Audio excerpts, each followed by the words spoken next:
Samsung A70. It's a mid-range device, but honestly, it's really good. Check it out. Alright, here we go. Hello and welcome to All Tech Canada. This is Mo, and today I'll be talking about a phone that I wanted to review a while ago, but I didn't feel it's the right time to do it because, the world was going to shit.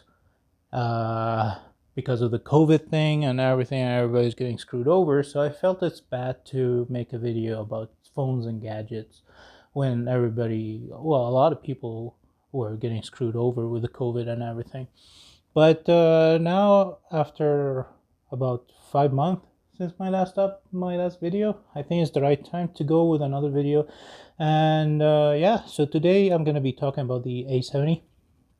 The Samsung A70 is a mid-range device. It has the bigger screen, um, and I think it's a good time to do it because now you can get this phone for about 300 to 80 US dollars, which is about 380 Canadian dollars, which is really cheap and well priced, to be honest. And I usually go with the specs, but I'm gonna skip the specs. I'm gonna try to put them within the video, but I'm not huge into editing, so if I'm not able to, here's the piece of paper. That's what I usually read to you when I do my reviews. But we're gonna go on with the second part, which is gonna be talking about what I liked, what I didn't like, and the bottom line and recommendation. So to begin with, what I liked about the phone, I already said it in the intro. The phone is really well priced for 280 to 300 US dollars, about 380 Canadians. You can find this phone, and it has really solid specs: 128 gigabytes of storage, 6 gigabytes of RAM, big screen. The camera is decent, huge battery, and the battery is actually one of the things that I liked about this phone. So when I was using this phone, I'm going to show you a screenshot as well. When I was using this phone, I was able to get about 6 to 6.5 hours of screen on time, which is really good with my use. Even a lot of high-end phones that I use don't get that much screen on time. So the battery is amazing. The design is nice. It feels solid, even though it's plastic, but it still feels solid. It's very nice to hold. You don't feel it's as huge as it is really, but it's still a 6.7-inch screen, which is big. And and pretty much that's the key point. The price for what you get, the solid design, the battery, and you don't feel that Samsung skipped on components. So, for example, the vibrator motor is actually really good. A lot of the things that they have, it doesn't feel like a mid-range device, and that's pretty much what I liked about this phone. It's very well priced. I'm gonna say very well priced a lot of times throughout this video because uh, I I was using this phone. I know it has a Snapdragon 675, which is a mid-range processor, but I didn't really feel many slowdowns. There were some occasions where I felt slowdowns, and that's pretty much when I was overloading the device with tasks, when I'm downloading stuff, fast charging, and playing game. I felt some stuttering, but it wasn't a huge deal breaker. And actually, that gives me a segue to start going with what I didn't like about this phone.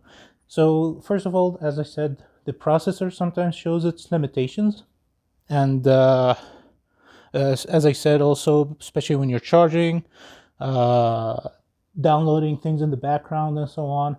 Uh, but it's honestly, it's only when you're using the device, overloading the processor pretty much. The second thing that I didn't like about this phone, and pretty much that was for me is so annoying, is the fingerprint scanners. The Samsung Galaxy A70 doesn't have the ultrasonic fingerprint scanner like the S10 and S10 Plus, but instead it has an optical fingerprint scanner. And it's the worst fingerprint scanner I've ever used, period. So I never get, here you go. A second time it worked, but in general, it's very unresponsive. It's slow. A lot of times it doesn't give me anything in the end. And it's kind of annoying, to be honest, when you want to unlock the device, which you do quite often, and you get no match. That's really annoying.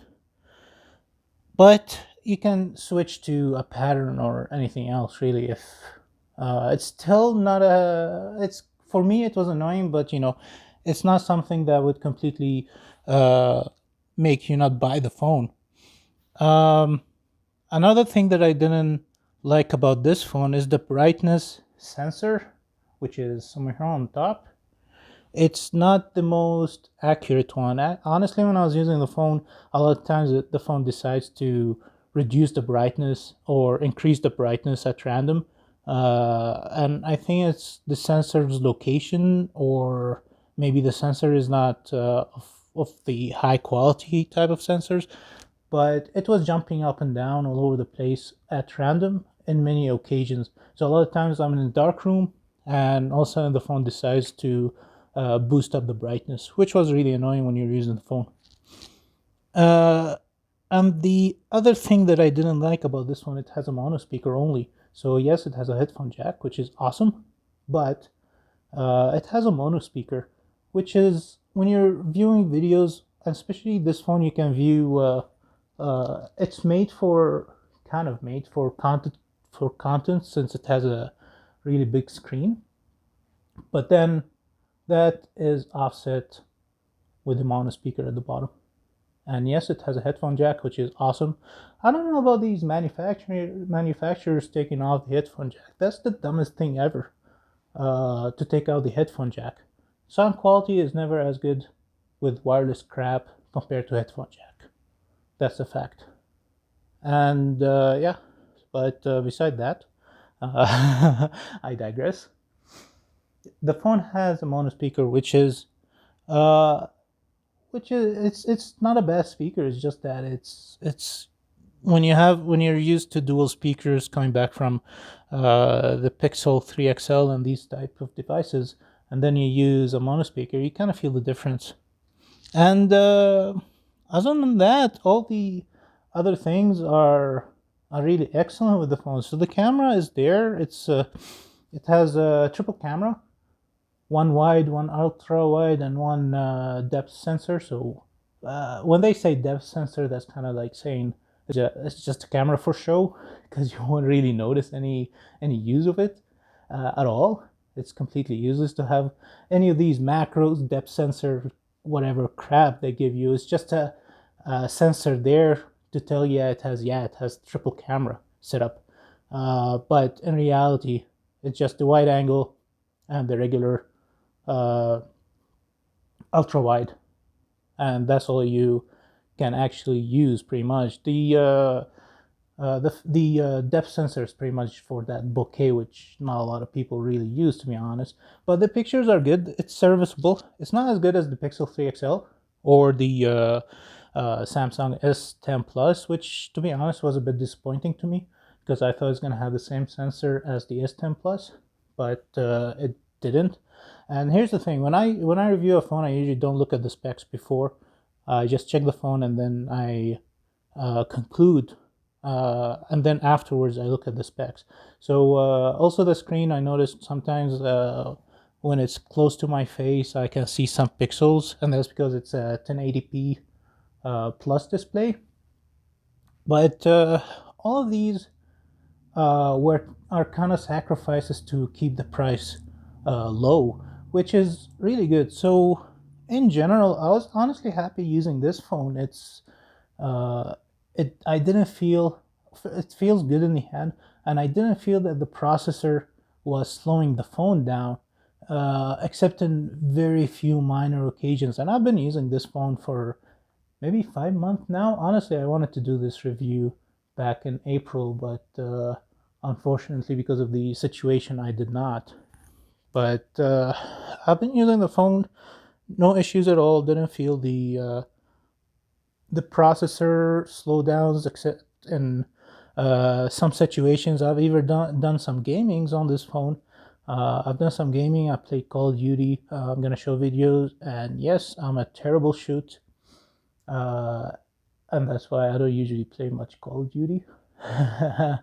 But yeah, in general, bottom line, excellent phone for the price, amazing price. Battery is excellent.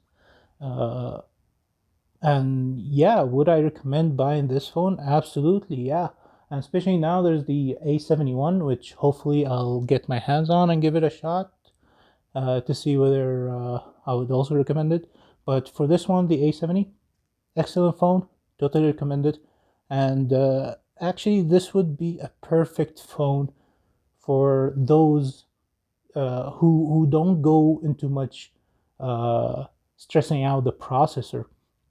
So especially for if somebody wants a big screen to do videos, social media, etc., this phone is perfect for that.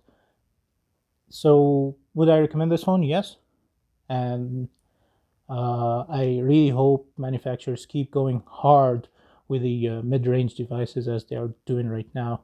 And that's pretty much everything I have to say about this phone. Uh, and yeah, this has been Mod Abbas and from Malta, Canada. And and this is everything I have to say about this phone. If you have any questions or comments, leave them down. Uh, and you can follow me on Twitter. And I usually respond to Twitter and comments. And that's pretty much it. Thank you much for watching. This is Mo. Stay safe. Have fun.